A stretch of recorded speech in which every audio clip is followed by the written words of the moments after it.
It was a cold evening in Chicago, the kind of evening where the wind cuts through your coat no matter how thick it is. I remember I had spent the whole day staring at the clock, waiting for 7 p.m., waiting for dinner. Not just because I was hungry, but because tonight meant something. I had planned this dinner for weeks. Jake, my husband of 4 years, had been distant lately, colder than usual, colder than the wind outside. But tonight I wanted to fix things. I thought maybe a warm meal and a cozy restaurant could melt some of the ice between us. I wore my favorite blue dress, the one Jake used to say made my eyes look like the sky before a storm. But he didn't even look at me when I walked into the living room. He was on his phone, scrolling endlessly like the screen mattered more than I did.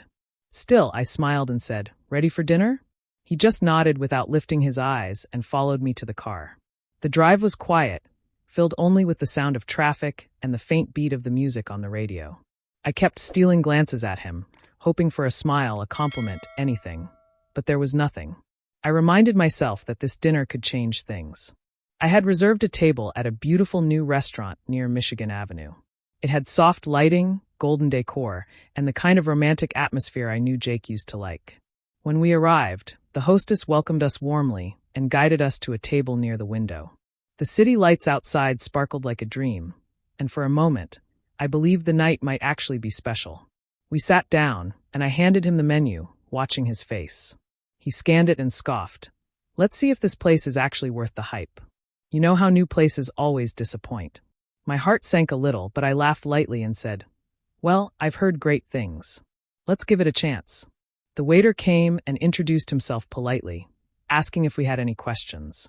Jake didn't even look at him, just ordered the steak and waved him away.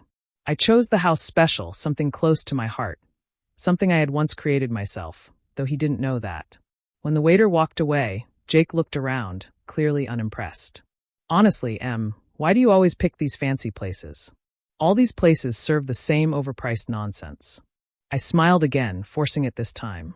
I wanted tonight to be good. I wanted to remind him that I mattered, that I still cared. While we waited, I asked about his day. He gave short answers, barely trying to keep the conversation alive. I told him about mine, about how busy it was, how I'd worked on something exciting. He nodded, uninterested, eyes back on his phone. Then the food came. I watched his face carefully as he took his first bite. I waited for a reaction. Instead, he chewed, swallowed, and said, "Ugh, what kind of sauce is this?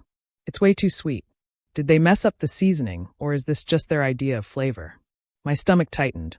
I wanted to tell him that this was my recipe, that I had spent months perfecting it, that it had been praised by food critics. But I stayed silent. He kept going.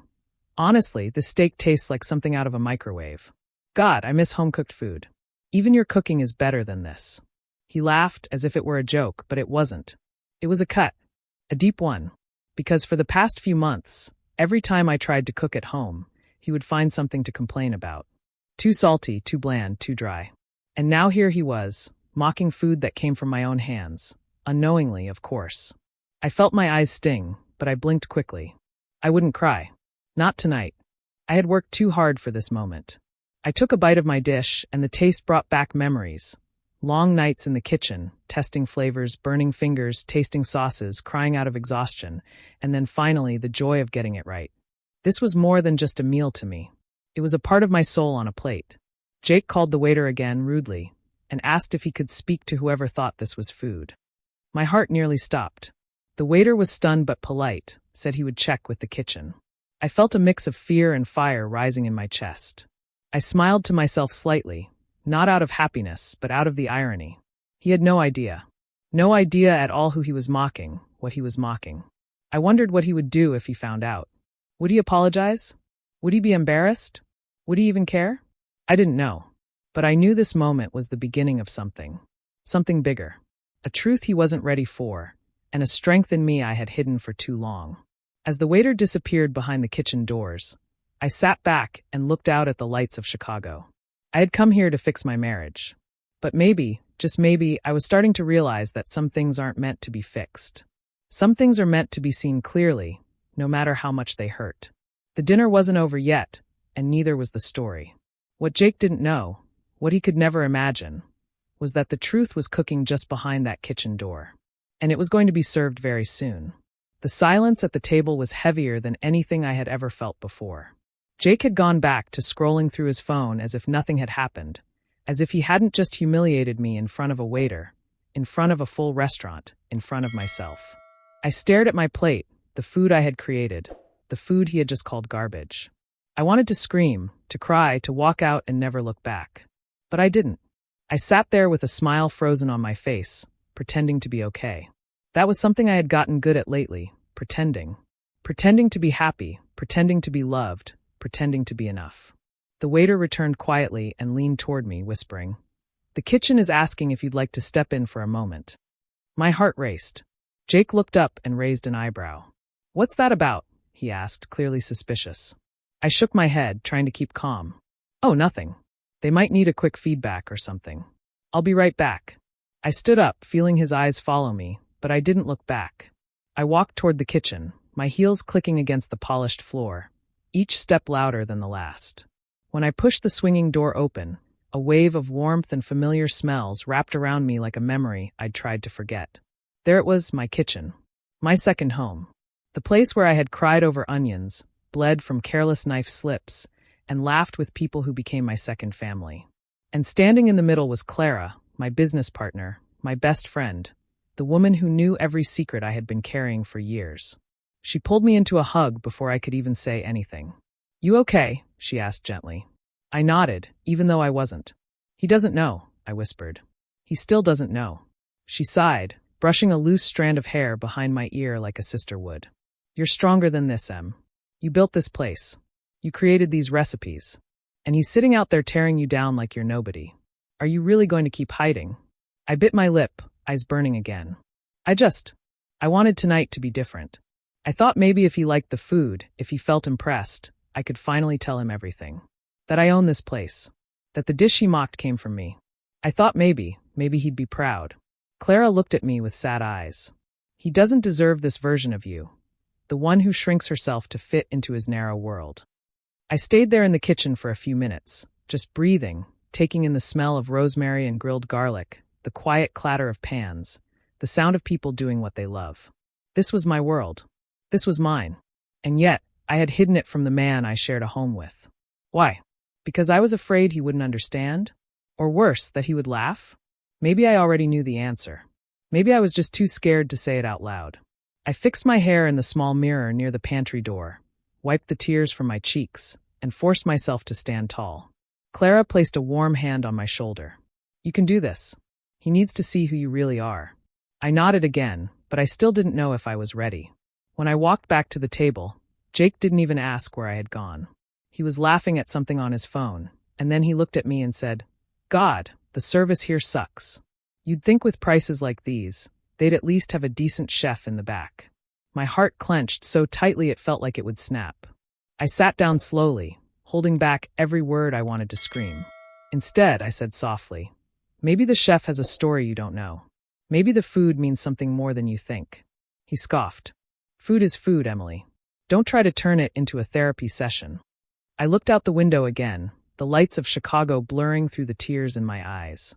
For a moment, I remembered when Jake used to be different. When we first met at a small cafe near Navy Pier. He used to laugh with me. He used to hold my hand like it was made of glass. He used to look at me like I was magic. But somewhere along the way, something changed. Or maybe he never changed. Maybe I just stopped pretending not to notice who he really was. When dessert came, he didn't even touch it. "I've lost my appetite," he said, pushing the plate away. I stared at it, at the chocolate tart I had worked on for weeks to perfect. It had just the right balance of sweetness and bitterness, like the story of my life. And here he was, tossing it aside like it meant nothing. I wanted to tell him, right then and there. I wanted to look him in the eyes and say, "You've been eating my food. You've been insulting my work. You've been mocking the very thing I've built with my own hands." But I didn't, because something inside me said, not yet. There was still more he needed to see. More I needed to feel. More truth waiting just around the corner. We left the restaurant in silence. The drive back was cold, even with the heater on. When we got home, he went straight to the bedroom, probably to fall asleep with his phone in his hand. I stayed in the living room, staring at the wall, thinking about who I had become. A woman who owned a beautiful restaurant in the heart of Chicago. A woman whose food was praised in magazines, whose recipes were copied by others. A woman who had everything, except the respect of the man she loved. But something had started to change in me that night. Something small and fiery and unshakable. I wasn't going to hide anymore. Not from Jake. Not from the truth. He didn't know it yet, but the woman he mocked at dinner was about to show him exactly who she was. And the way he saw me, his wife, was about to change forever. The next morning, the sun rose like it always did, but something inside me felt different. I didn't get up right away. I stayed under the covers, staring at the ceiling, thinking about everything that had happened at the restaurant the night before.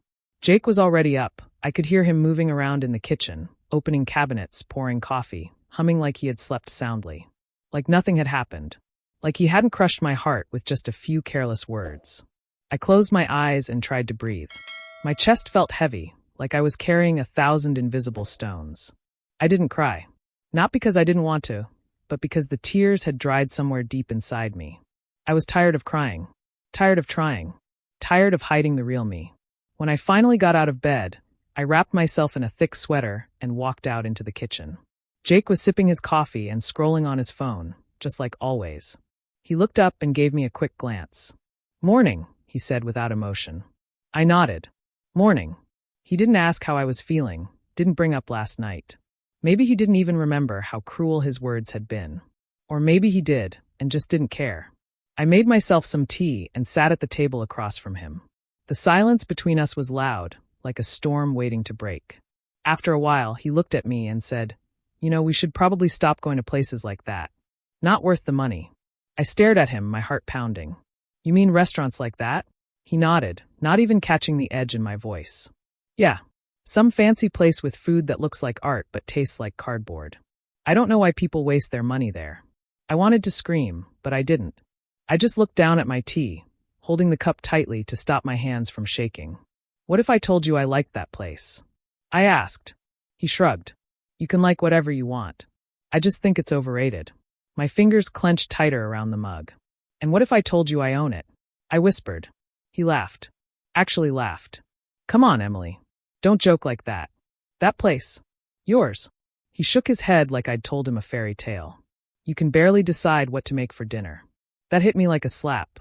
And it wasn't the first time he had said something like that.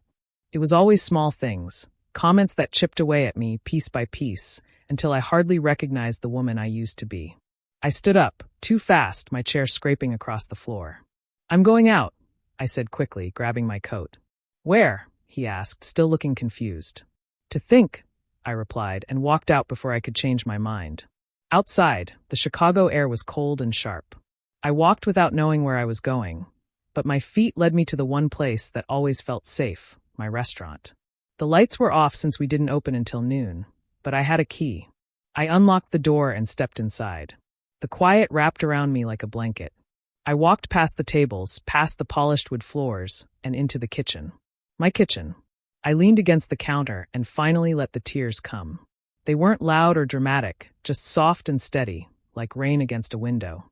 A few minutes later, I heard the door open and close. Clara. She always knew. She didn't say anything at first, just walked in and stood next to me. "He still doesn't believe you, does he?" she asked gently. I shook my head. He laughed. Like it was impossible that I could build something this beautiful. Clara didn't say, "I told you so," even though she could have. Instead, she wrapped her arms around me and held me while I cried. "You don't need his belief to make it true," she whispered. "You did this. You made this. And no one can take that away." We sat down in the back office, and I told her everything. Every little crack in my marriage. Every time Jake made me feel small. Every dream I had buried just to keep peace.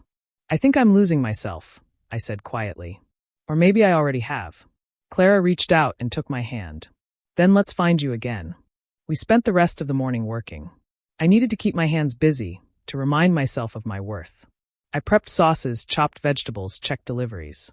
Each task felt like a small step back toward myself. At noon, we opened the doors. Customers started trickling in, smiling, laughing, enjoying the food. My food. It gave me strength. I walked from table to table, checking in, making sure everything was perfect. And then near the window, I saw him. Jake. He was sitting alone, flipping through a menu. My heart stopped. He had come.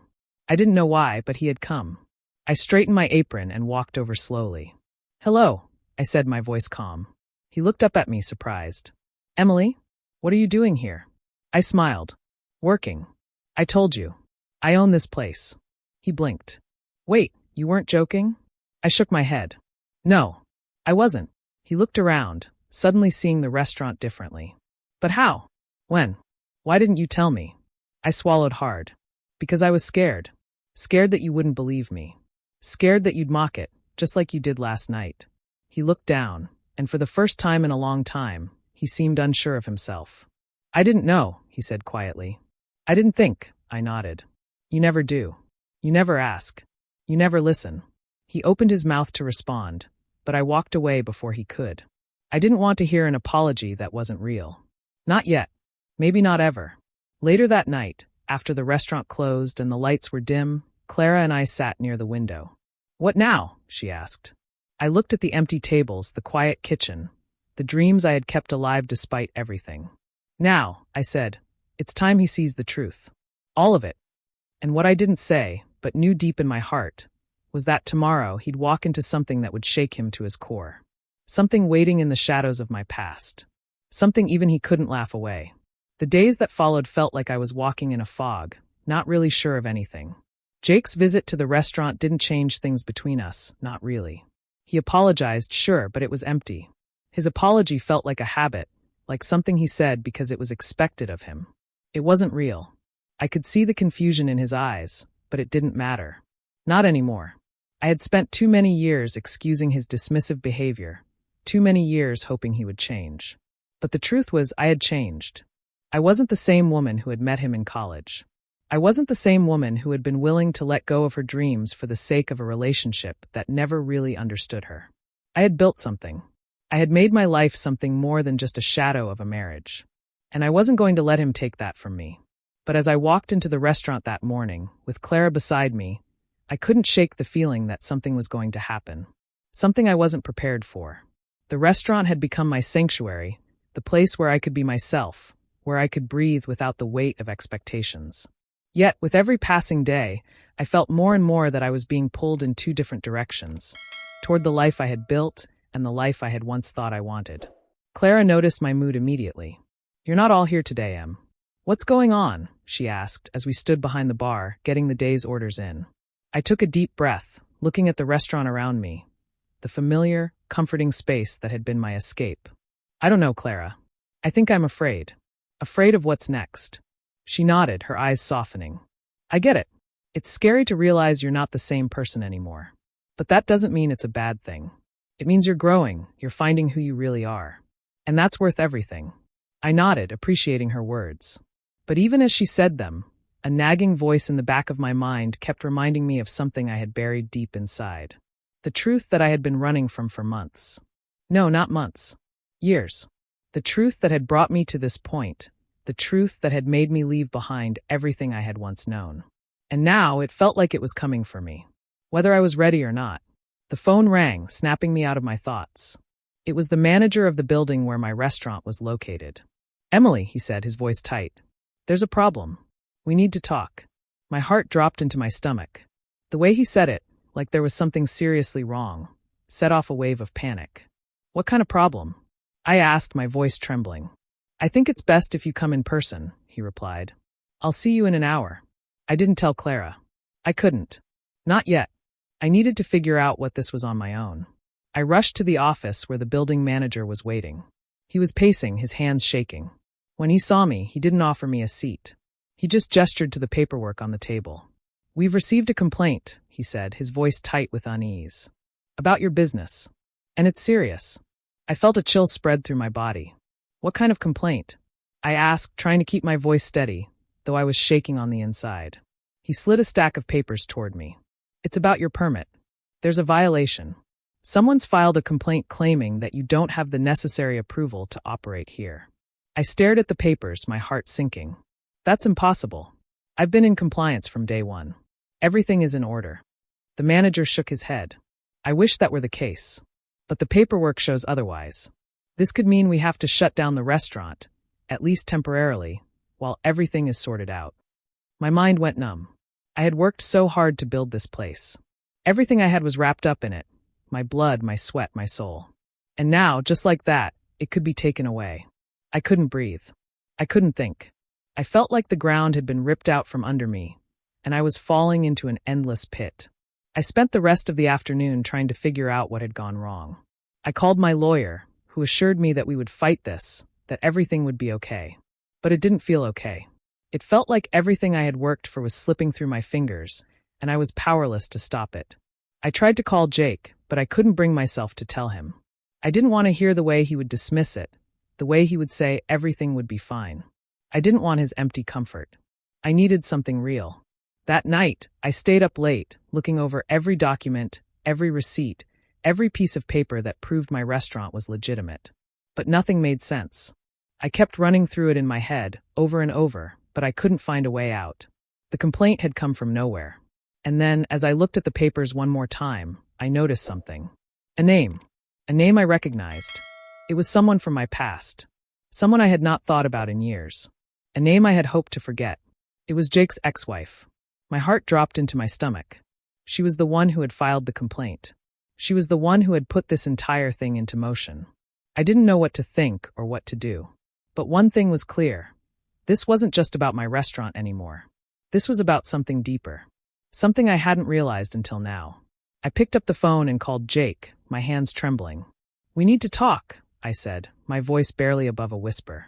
And I knew in that moment that the truth was going to come crashing down on us. And nothing would ever be the same again. When I spoke to Jake on the phone that night, I could hear the hesitation in his voice. It wasn't the warmth I was used to. It wasn't the comforting tone he had once used when things went wrong. It was distant, almost like he was trying to keep a wall between us. "What's going on, Em?" he asked. But I could tell that he already knew. I could hear it in the way he said my name. He knew what had happened, or at least part of it. I wanted to scream at him, to demand why he hadn't told me about his ex-wife being involved, but I held back.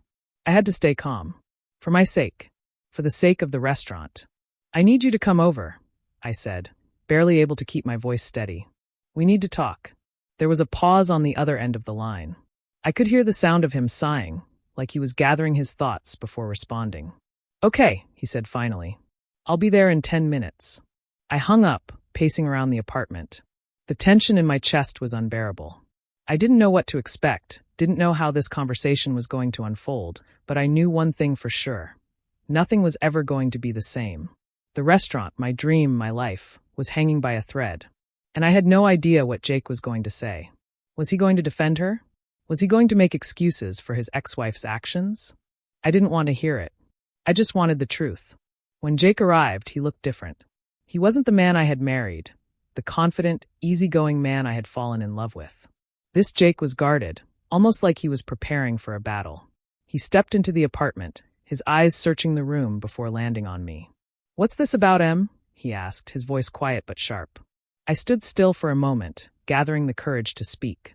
The words felt like they were stuck in my throat. But I had to say it. "You need to tell me the truth. About your ex-wife. About what she's doing. Why is she trying to ruin everything?"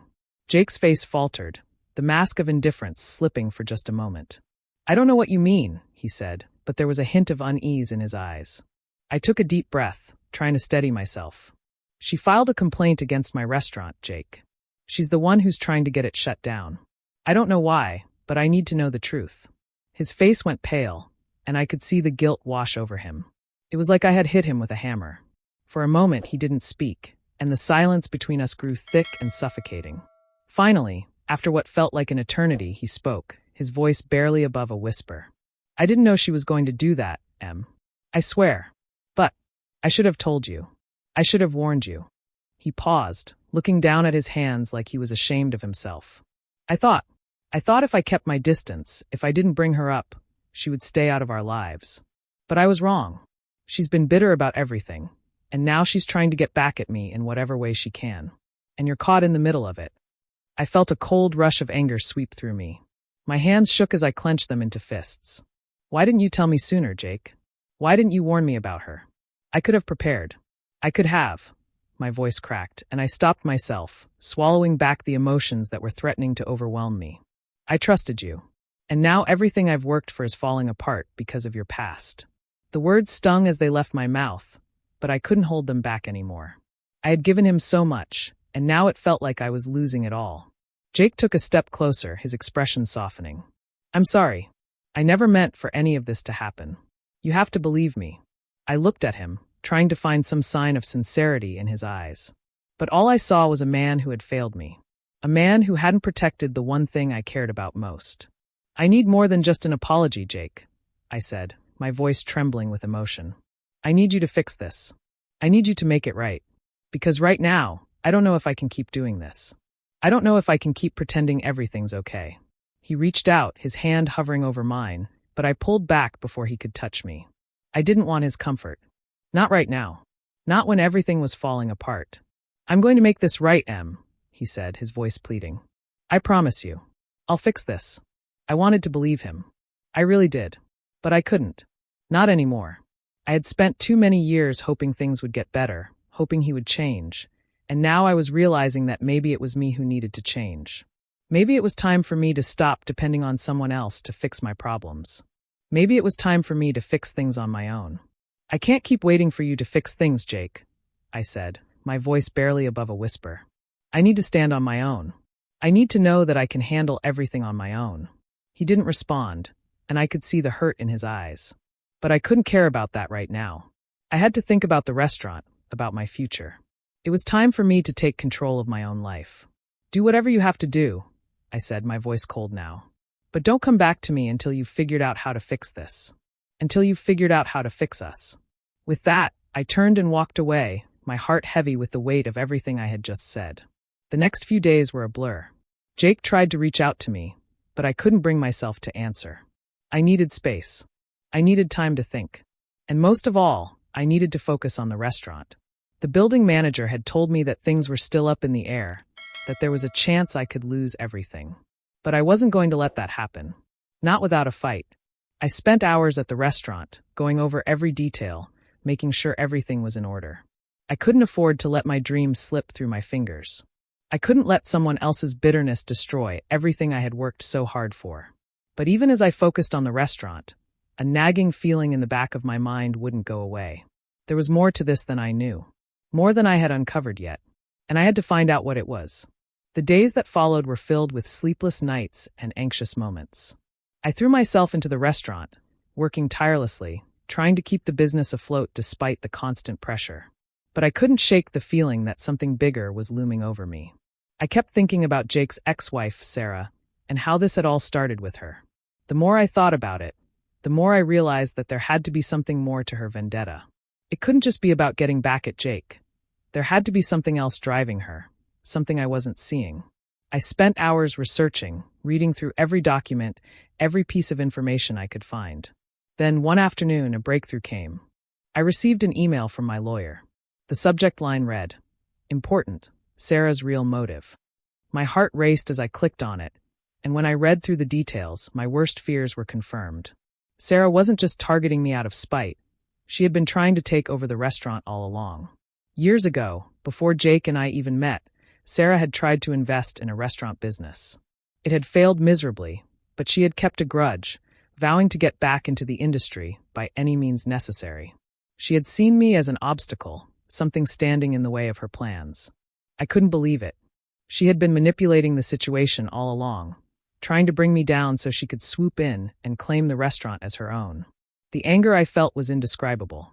How could someone be so cold-hearted, so determined to destroy everything I had worked for?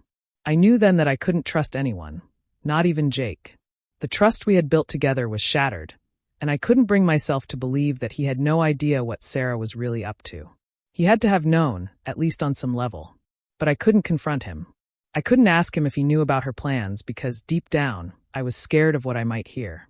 So instead, I decided to take matters into my own hands.